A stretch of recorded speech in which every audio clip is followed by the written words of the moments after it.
Architect ଏକ ପଥରକୁ ଏକ ସୁନ୍ଦର ପ୍ରତିମାର ଆକୃତିରେ ବନାଇବାର ଅଛି ବୋଲି କହିଲେ ସେ ହାତୁଡ଼ି ଆଉ ସେ ଗୋଟେ କଣ କହିବେ ସେଟାକୁ ଧରିକି ଖୋଳି ଖୋଳି ଖୋଳି ଖୋଳି ଖୋଳି ଚାଞ୍ଚିକି ରୂପ ବନାନ୍ତି କି ନାଇଁ?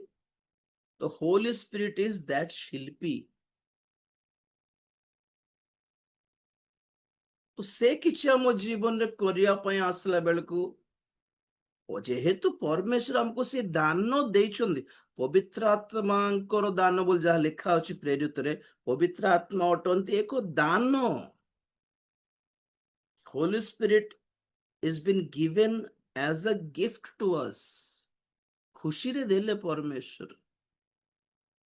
ଆମେ ତାଙ୍କୁ ଯଦି ତିରସ୍କାର କରିବା ତାହେଲେ କେମିତି ପୁଣି ପବିତ୍ର ଆତ୍ମାଙ୍କୁ ତିରସ୍କାର କରିବାଟା ମାନେ 10:29 ଏବ୍ରିରେ ଈଶ୍ୱରଙ୍କ ପୁତ୍ରଙ୍କୁ ପଦଦଳିତ କଲା ପରି। ପୁଣି ନମ୍ବର 1, ନିୟମର ରକ୍ତ ଦ୍ୱାରା ଯେ ପବିତ୍ରୀକୃତ ସେ ପବିତ୍ରୀକୃତ ହୋଇଥିଲା ତାହାକୁ ସାମାନ୍ୟ ବିଷୟ ବୋଲି ମନେ କଲା ପରି। ପୁଣି when we reject the Holy Spirit, we completely reject the plan of salvation।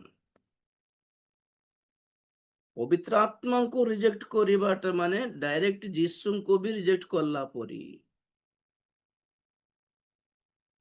ଏଇ ଡେଞ୍ଜରରେ ବହୁତ ଜଣ ଅଛନ୍ତି। ପବିତ୍ର ଆତ୍ମା ନଥିଲେ ଆମେ ଯୀଶୁଙ୍କ ସହିତ କନେକ୍ଟେଡ ହେଇପାରିବା ନାହିଁ। ଯୀଶୁ ନଥିଲେ ପିତାଙ୍କ ସହିତ କନେକ୍ଟେଡ ହେଇପାରିବା ନାହିଁ। ତିନି ଜଣଙ୍କର ଆବଶ୍ୟକତା ଅଛି, ଅଲଗା ଅଲଗା ହେଇକି ଅଛି ଆମକୁ।